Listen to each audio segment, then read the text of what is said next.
guys, welcome back. This is By the Book, and we're your married relationship coaches. I'm Sent. I'm Sil. And today we're talking about Married at First Sight, Season 15, Episode 12, Krysten and Mitch. Yeah. And today's theme is, there's no jokes in the bedroom. All right? It's serious time. It's not funny time, okay? You can tell one joke. Ain't no jokes. You always have room for one joke. Come on now. So yeah, guys, today we watched Krysten and Mitch. They had just gotten over some other hurdles in their marriage. And the first thing we see with this episode opening out is Mitch talking to a female friend of his saying how he kind of killed the mood in the bedroom with Krysten because he was joking too much. And she made some comment about it, trying to set him straight. And then he was self-conscious and it was just a thing. Yes. And in true Mitch form, he's like, well, I just felt like I was being put in a box where I can only do certain things. Yeah. And he doesn't like anybody controlling anything that he does. So, of course, that rubbed him the wrong way. Yeah, I mean, the bottom line is you cannot present yourself as a stand-up comic or some type of clown or something in the bedroom. You know, I mean, I think women or men, if it was reversed, I think would kind of like take that the wrong way. Probably. Like, it depends on what he said. Like, in my head, yeah. And me and my husband, we really didn't talk about this. We usually have these sidebars. Yeah. But I'm like, what could he have possibly said? Yeah. Like, was it something insulting about her? Was it something like self-deprecating for himself? Yeah. Like, was it completely unrelated to sex at all? I just wanted, like, what could it have been? And I could have never been so disappointed as to Krysten not sharing what it was to Dr. Pia when she asked. I'm like, tell us. We need to know. I know. I'm kind of curious on that too. Yeah. I mean, I hope it comes out at some point. But, you know, he has said a few episodes ago or whatever that he's very funny, and she said that he's very funny, and all of this different type of stuff. But you got to know when. Yeah, there's funny. a time and a place. Yeah. There's a time and a place for sure. Yeah. I mean, I think that most likely in a situation like that, it's an icebreaker probably type of thing, or it's maybe breaking an awkward silence or an awkward moment, because everything doesn't. I take his point, right? Like Mitch said, everything is not like the movies. Everything isn't perfect. Like everything falls into place. Like he gets a little graphic with it, sort of like there's sounds and fluids and like all kinds of things. And I get it. So it can be a little bit funny. Yeah, I get it. But he had, you know what? I got to go back to what did he say? Because it had to have been so disturbing that... because she cut him off.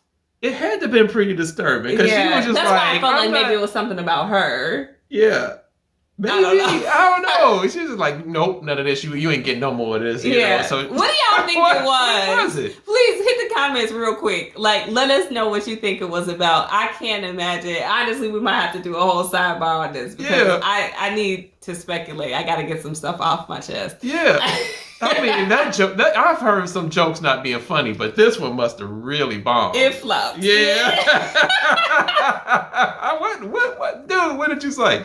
So, in their session with Dr. Pia, she's just beginning like the intimacy exercises. So she asked them a couple of questions. They seem like, I don't know, very basic, like almost interview questions or personality questions. She asks each of them who like their childhood hero was. Yeah. Which I think Mitch was like, I don't know, like some sort of superhero or something like that. Mm-hmm.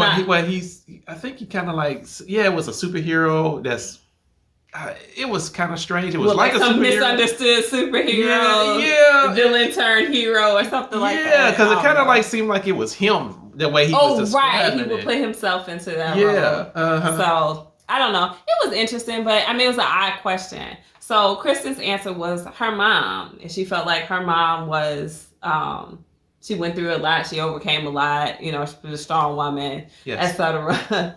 And Mitch was listening, I think, very carefully. And then he asked her, you know, just to follow up, well, is that how you felt as a kid? Or is, you know, that how you feel now? And Kristen was super annoyed with that question. And I honestly understood where Mitch was coming from because she did answer it like in a present tense, like verbiage that indicated present tense. Yeah. But she was not having that. She was really annoyed. Dr. Pia picked up on it immediately. Yeah. And she was kind of emotional, saying like, why can't you just say that's great and move along? Well, why do you have to question everything? Yes. And he's like, well, I'm not questioning your mom. I just want to make sure like the answer was, you were answering the actual question. Yes. So he doesn't know when he's going to trigger her or push her buttons. How did you take that? Do you feel like that was a Mitch thing or a Kristen thing? I think that was more of a Kristen thing. Yeah. Yeah, I do. But for me personally, if a person was asked a question and they didn't paint directly within the lines of the question, I'm probably not going to say anything, especially if I'm not the one that didn't ask the question. But see, I am. And that's like the difference in our personality. It's just like that's the difference in their personality. Yeah. I mean, it may be because I'm an attorney, like I want to ask a follow-up question. Like, make this make sense for me. I need answers. Yeah. He's just an analytical guy. What can I say? I guess so. I guess so. But you know what? I like how he responded. He always, now I know we talked about this before, but he always responds respectfully. I've never had an issue with Mitch being very defensive of himself. Not once have I felt like that. Mm-hmm. So I feel like he's kind of self-aware to understand that he can push the wrong buttons, rub people the wrong way, but he's understanding, respectful, maybe even apologetic. He did about apologize immediately. Yeah. Mm-hmm. So I've never had an issue with that part of Mitch. It's that first like knee-jerk reaction in him that I have a problem with. Like, relax, buddy. It's just take it easy. Yeah. But when he's called on something, his response is usually appropriate. Yeah, it was. It was right on, and it allowed them to get back on some type of even footing, good ground. Yeah. And I thought that was because a lot of how he responded to that situation. Yeah. I'm sorry. I didn't understand how sensitive this could be for you. And so, all right, let's please accept my apology and let's move on. Yeah. Yeah. Mm-hmm. So, I mean, they finish up talking to Dr. Pia. They explain to her that they have put the brakes on sex because he was too jokey. Yeah. She gives them intimacy exercises to move forward. So, I mean, I think the first one was what she gave everybody, which was that Fishbowl exercise where they draw questions out of a bowl. Nothing particularly remarkable out of that for me, except they both had the same favorite sex position. Yeah. Everything else was pretty predictable. Like, what was the most... what did he say? The toughest experience. Yeah. And of course, Mitch is trying to make some sort of non-plastic sunscreen bottle. Yeah. I'm like, you got it, Mitch. Like, what? He was devastated that didn't work out for him. That was pretty Mitch. But I mean, they share the same sexual position preference. So good for them. Yeah. All right. But how many men are really going to say anything other than that position? I mean, you asked it. I'm not a man, so I don't know. I don't know why that's like a man thing. It's going to say that position. Most men are going to say. Is that all men? If we have any men viewers right now, can y'all just quickly chime in as PG as you can, and let us know if that's true. Is my husband on to something? Yes. Like, is that just given? It's pretty much given, and like my wife just said, you do got to keep it PG in the comments. There are community rules.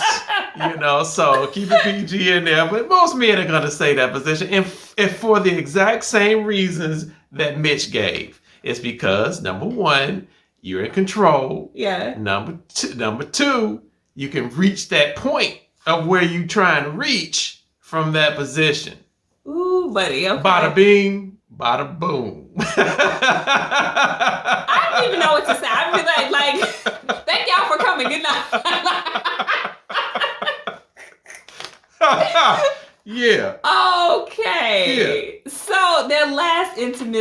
exercise. It had to do with a lot of touching. They were back at their apartment. And so he's like, I don't know. It looked like he was stabbing her feet with some toothpicks or something. I don't know what that was. And she's like, I like that. I'm like, oh, really? I like it. Like, what? That's weird. And it looked like there was like hot candle wax. I'm like, y'all doing a lot. Like, is this the soft porn episode? Like, they need to rename it. Yeah. This ain't baby steps. This is the soft porn 101. Yeah, I don't pour anything hot on me. Yeah. At all. Maybe it was just liquid and it wasn't high. I'm not sure, but it didn't look. I saw candles. Yeah. So, baby, don't. No. Mitch said that he felt like they were moving back in the right direction in terms of having sex again. Kristen so much has said the same thing a little bit earlier in the episode. So I really don't feel like they hit a huge roadblock. Yeah. I think she was just trying to like prove a point to him. Like, look, I don't like this. Yeah. Stop it. Exactly. So there's going to be a consequence if you're going to be joking in the bedroom. Well, I think he received that message loud. It's not like being cut off. And when she cut him off, trust me, that lesson has been learned. I don't think he's going to do that again. Whatever he said, I bet you he's not going to say it again. I need answers. I need to know what he said. Please tell us what y'all think he said. It's imperative. We're going to have to do a sidebar. We're going to do a sidebar. I want to know. We got to think about what this might have been. Yeah.